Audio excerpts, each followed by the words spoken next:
Hal, are you going to the meeting with Margrave Jobst as well? I am. What about Istvan? I assume... That we didn't catch him? No. Because if we had, you'd be the first one to know. Have no fear. We'll get him eventually. I hope you're right. Anyway, let's go and see what Jobst wants from us.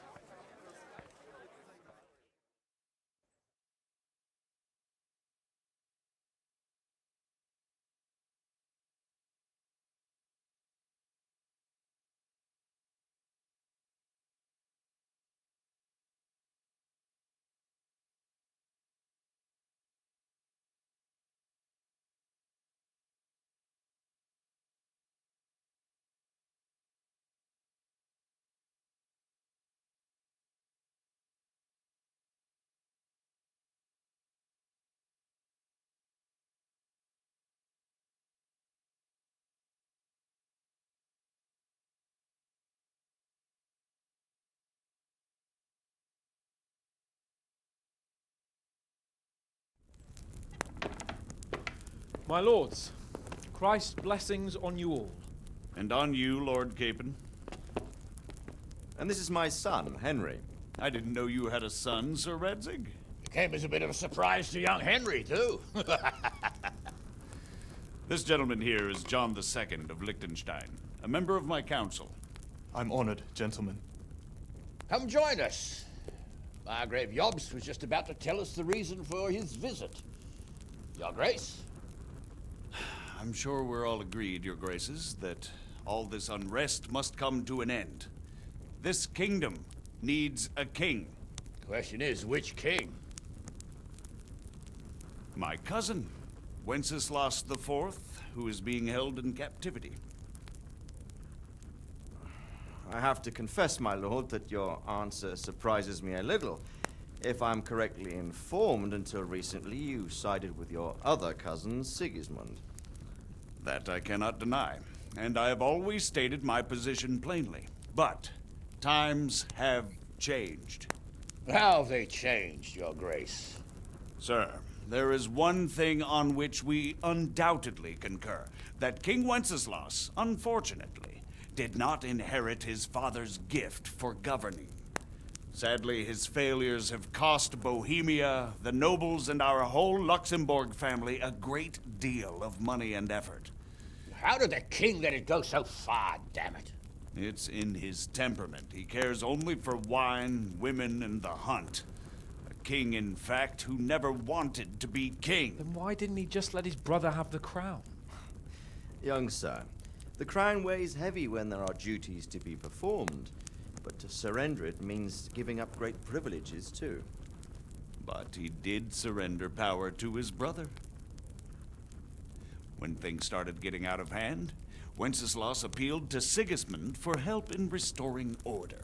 What, you're saying Wenceslas has invited him here? This is starting to make my head spin. Actually, it makes sense when you think about it. Sigismund wanted to re-establish the power of the whole House of Luxembourg. He thought if he helped Wenceslas win the imperial crown, in return his brother would help him become the king of the Romans, and leave the actual reign of Bohemia and the empire to him. Sigismund would govern, while Wenceslas could carry on doing what he was best at, enjoying the life of the imperial court.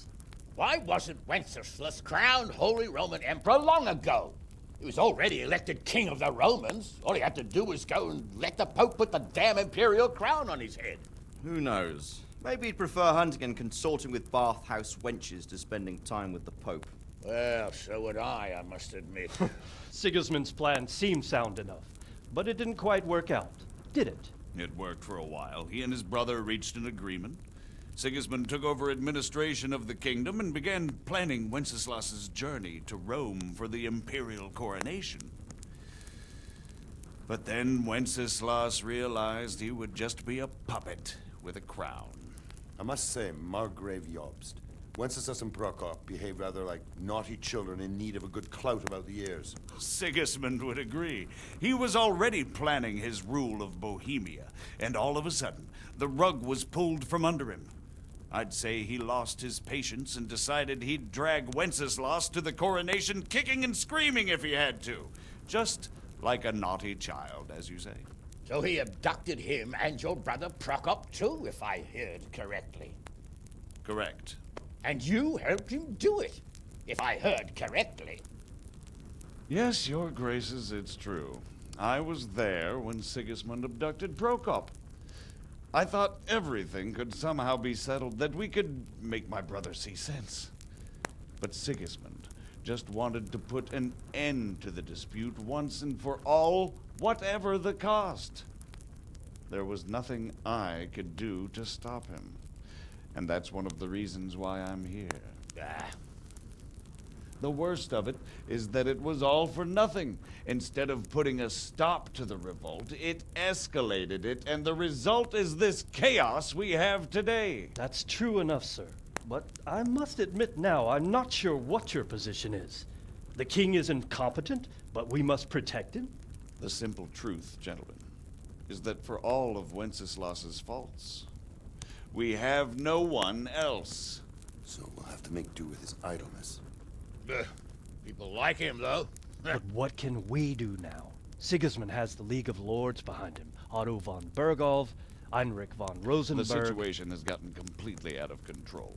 Now even the nobles of the League of Lords are realizing that Sigismund wasn't the right choice. So now Berghof is on your side. Are we to assemble an army together with him and face Sigismund on the field of battle? We're not in Hungary now. Such affairs may be settled elegantly, without unnecessary hostilities or expenses. I have negotiated an alliance with the Hungarian bishops, the Polish, and of course the Czech nobility, against Sigismund. Every day he is losing the ground under his feet, and that's why I need your help too.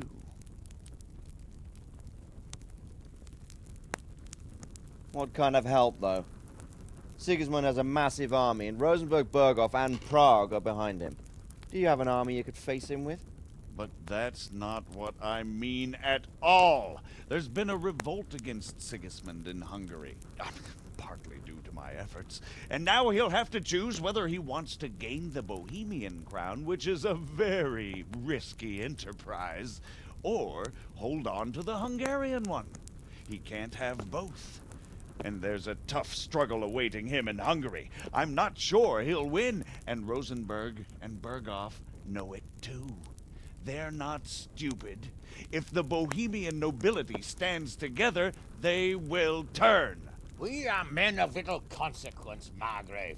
Radzig here lost everything because of his alliance with Wenceslas. Sir Divish came within a hair of the same fate.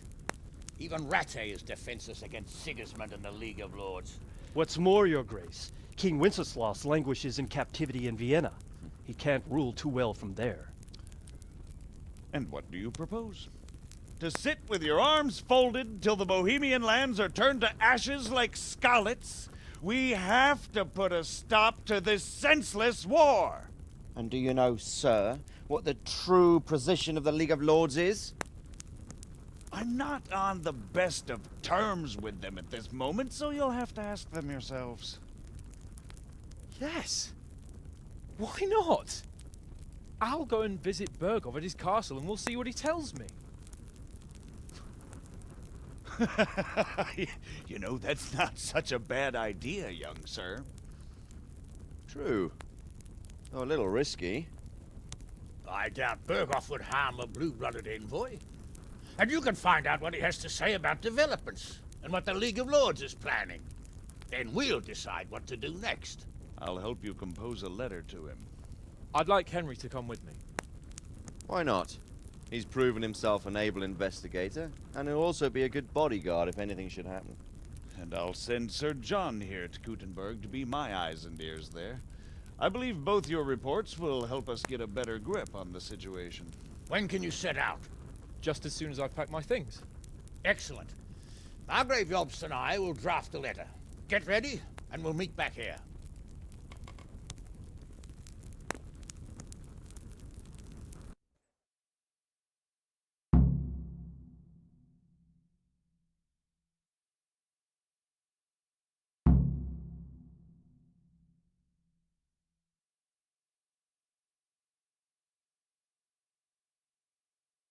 The question is how? We need to learn where they stand on liberating the king and ousting Sigismund. If they'll make trouble or join our side, but... But we have to ask in a way that won't leave Sir Capon being run out of the castle with a whip. Exactly.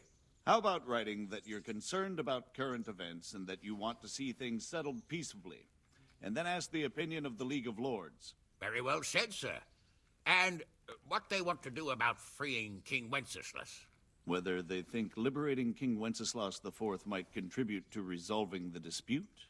And what they plan to do about the god-awful mess in this country. What steps they envisage taking to end the pillaging of Bohemia by foreign armies? I couldn't have put it better myself. Well, I'd also venture to suggest one more. What is their stance on that is, the initiatives of Margrave Jobst of Moravia and a large part of the Bohemian nobility? Whether they plan to take action against them or support their efforts? You read my thoughts, sir.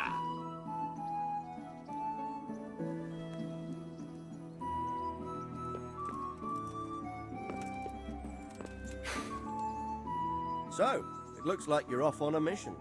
Yes, I can't wait. I don't want to dampen your spirits, my boy, but watch out. These are evil times, and who knows what can happen along the way. Not to mention that Bergov is no saint. Don't worry. I know. You've shown you can fend for yourself, but do take care. You'll be traveling as Lord Capon's bodyguard. You'll be there to make sure nothing untoward happens to him. Keep your eyes peeled and your ears wide open. What Bergov tells you is one thing, but what you see may be quite another. Rest assured, Father. And don't get embroiled in anything else. Just hand over the letter, hear out his reply, and return. Yes. Very well. Bergov is at Trotsky Castle. I think you'll find it quite an eye-opener. It's one of the finest castles in the land. It's 3 days' ride from here, so unless you hit a snag along the way, you'll be back soon enough. Any questions? I'm getting a bit lost in the Luxembourg lineage. It all seems a bit too tangled. The Luxembourgs have ruled the Empire and Bohemia for almost 100 years now. Emperor Charles brought this land to prominence. When he was in power, things had never been so good. Wenceslas and Sigismund are his sons, but by different mothers. Jobst and Prokop are their cousins. They were entrusted with governing Moravia. But instead, they've been in a bitter armed feud for years, and now Sigismund's fallen out with Wenceslas. Wenceslas also had another brother, the youngest, John of Görlitz, who was most probably poisoned. They seem like a hot-blooded lot. It's hard to keep up with their affairs, since they tend to change their alliances from one day to the next. Who is he really, this Jobst? The cousin of King Wenceslas. He's the Margrave of Moravia. I admit I don't know what to make of him myself. Until recently, he was allied with the League of Lords. For a time, he even served Rupert of the Palatinate against the king. And now suddenly, he's reversed his position. I don't know what led him to do it, and one can't help being suspicious. It's best to keep a watchful eye on him, but he really is the leader of the resistance against Sigismund these days. We'll just have to see how it all turns out. I'm a bit concerned so many people seem to think so little of King Wenceslas. You knew him, didn't you? What's he really like? Well, there's no straightforward answer to that question. He certainly makes a great hunting and drinking companion, but he can be very fiery and impetuous when things don't go how he'd like them. He never had much of a head for high office. He finds it tiresome. But once a man's grasped the scepter, it's hard to let it go again. You can't just abscond. You've seen for yourself what happens when he disappears for a few months. Better a bad but legitimate king than a bloody war over the throne. Who is this Prokop that Jobst spoke of? Jobst's brother, the king's cousin. He and Jobst warred over Moravian supremacy for years. Then they were allies for a while, betrayed Wenceslas and sided with Rupert of the Palatinate. But after Sigismund abducted Wenceslas, Prokop fomented a revolt against him, and Sigismund had him captured. Politics. Make of it what you will. I, for one, can't make head or tail of it most of the time. The League of Lords and that Bergov we're off to see. Who are they exactly? The lords of the powerful houses. Heinrich of Rosenberg, Otto of Berghof, Heinrich of Radetz, and others. They're unhappy with the way their influence declined after Wenceslas surrounded himself with the lesser orders of nobility. They abducted the king years ago and made him bow to their will. They got away with it that time, and now they've joined forces with Sigismund and done it again. But now it seems that Sigismund's behavior is starting to rub them up the wrong way, so they may well be thinking twice. We'll see what Berghof has to say. I don't know all that much about Sigismund. He's the king's younger brother and king of Hungary in his own right. 7 years ago, he led a crusade against the Turks and was defeated at Nicopolis. Some say it was due to the recklessness of the French knights, most of whom were mercilessly slaughtered. Sigismund is ambitious and capable. He might well make a better ruler than Wenceslas, but he's arrogant, and to our misfortune, brutal. Not long ago, he himself was held captive by the Hungarian nobility. They dislike him as much as some of the Czech and German noblemen do his brother Wenceslas. Ironically, Wenceslas joined forces with Jobst to liberate him. And now this is how Sigismund repays his brother. There's no doubt about it, God does move in mysterious ways.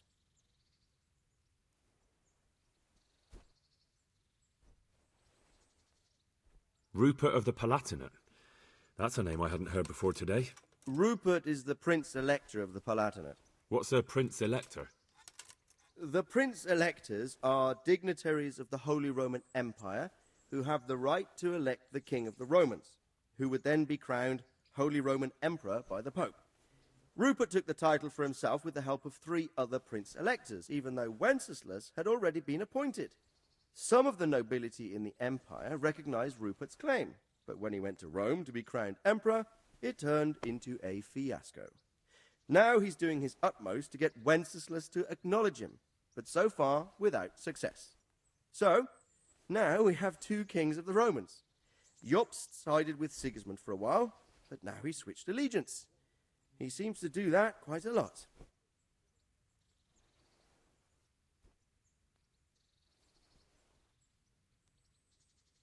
That young man, Sir John of Liechtenstein. Why is he here? The Liechtensteins are a powerful Austrian family with estates in Austria and Moravia.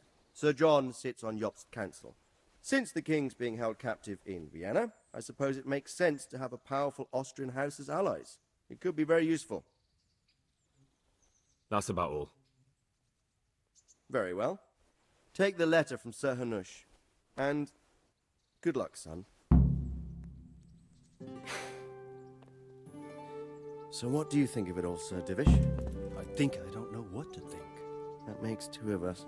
If I didn't know anything about Jobst, I'd say he's right and absolutely truthful. But I've heard too much about him already. Likewise. But I do feel he's the one with the best chance to put things right. Well, we'll see what we learn from Berghof. If the League of Lords stands with Sigismund, then our chances pale, in spite of everything Jobst said. We shall see. We shall see.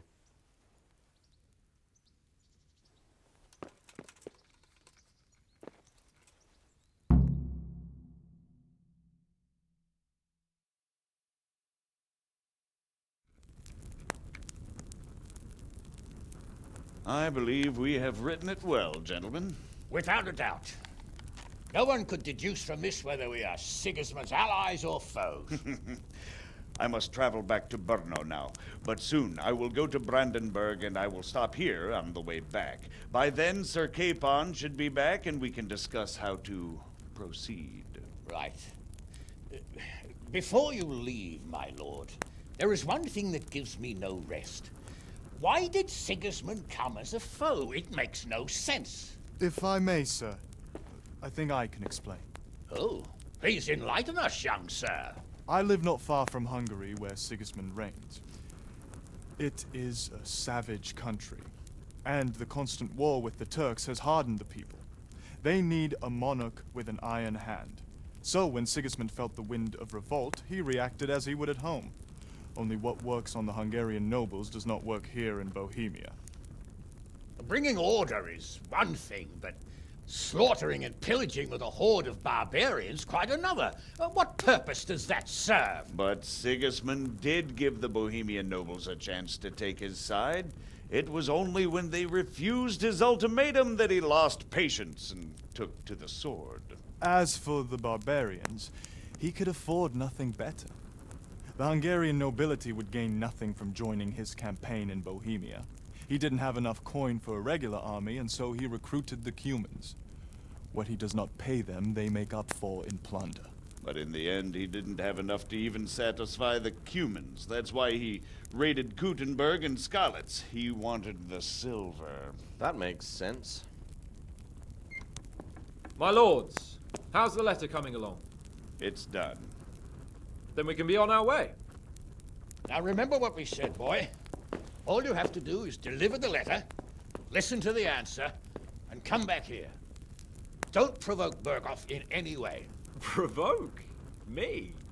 Never, Uncle. We'll be back in a few days. Farewell, your graces. Come, Henry, my men are waiting. I wish you Godspeed.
So, can we set off now, Henry? Of course. I can't wait. So, to horse! The Lord of Berghoff is bound to be waiting us eagerly.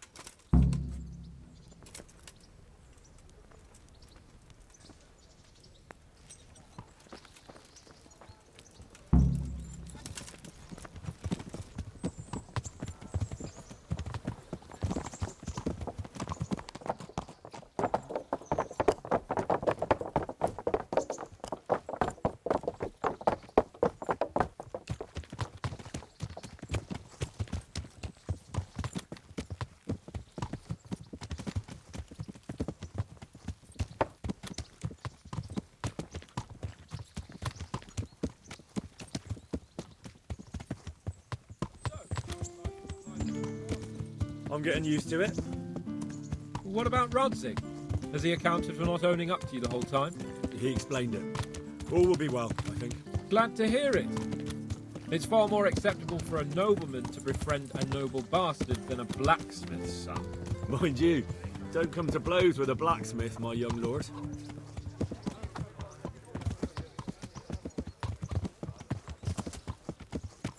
What do you think about Sir Jobst and his plan? Well, I admit all the scheming has me a little lost. I thought Sigismund was the devil, Wenceslas a martyr, those on his side the heroes, and those against him the villains.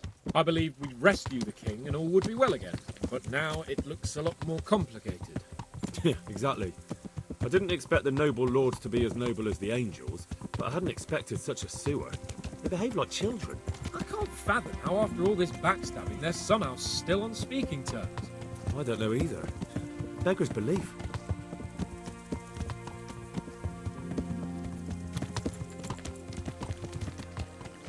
Did you know that King Wenceslas is such a Feckless drunkard? Not really. And to be honest, I'm not sure I wanted to know. I slept better believing my fate was watched over by a wise and powerful monarch. So did I. What a dismal world when you can't keep trust in your own king. On the other hand, times were better with him here than with him gone. Isn't that the truth?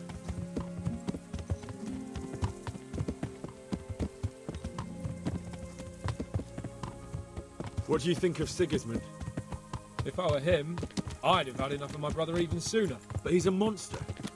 Look at what those hordes of his are getting up to here. What he did in Skalitz. True enough. On the other hand, if Wenceslas and Prokop hadn't double-crossed him, none of this would have happened. No one forced him to burn Skalitz. That's a fact. But he couldn't let them shit all over him either. Not that I'm defending him. He's a weasel. No doubt about that.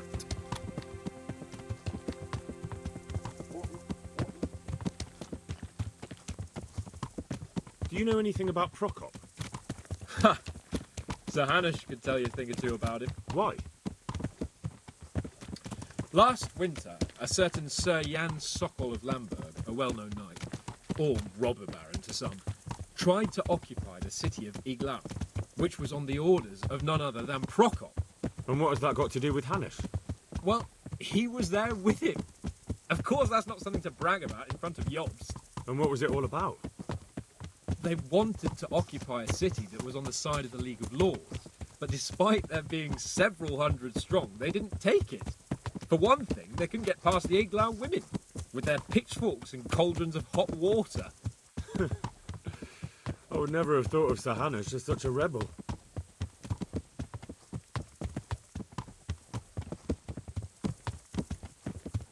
And have you heard anything about Rupert of the Palatinate?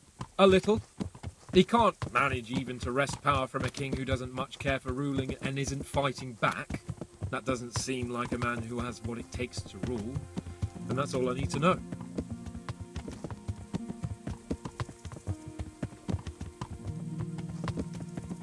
And that Berghoff we're going to see, do you know anything about him? I haven't heard much good about him, but I have a feeling that some other nobles are quite in awe of him. And his castle is apparently quite impressive.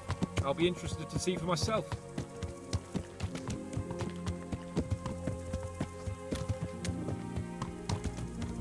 And what about the League of Lords? Wealthy, pompous. The king doesn't seem to like them much. He's chosen to let the lesser ranks of the nobility into his circle, men like your father. I admit I don't blame him one bit. But the lords weren't happy about their lost influence, so they put their foot down. If I were Wenceslas, I'd have let them hang after they abducted me the first time. But he gave them seats at the provincial council? Little wonder they're back at their old tricks.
about it, Henry? Can we go? Are you ready for this?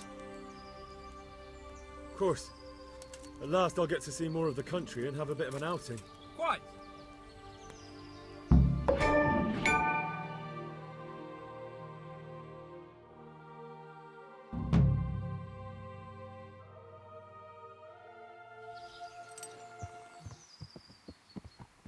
Let's get to it then.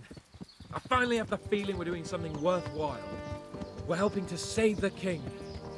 Instead of saving his drunken majesty, I'd rather find that horseman who murdered my parents, get the sword back from him, and skewer him with it. Cheer up, Henry. I have a feeling you'll get your chance one day, and it won't be long in coming. Forward, men! Audentes fortuna juvat!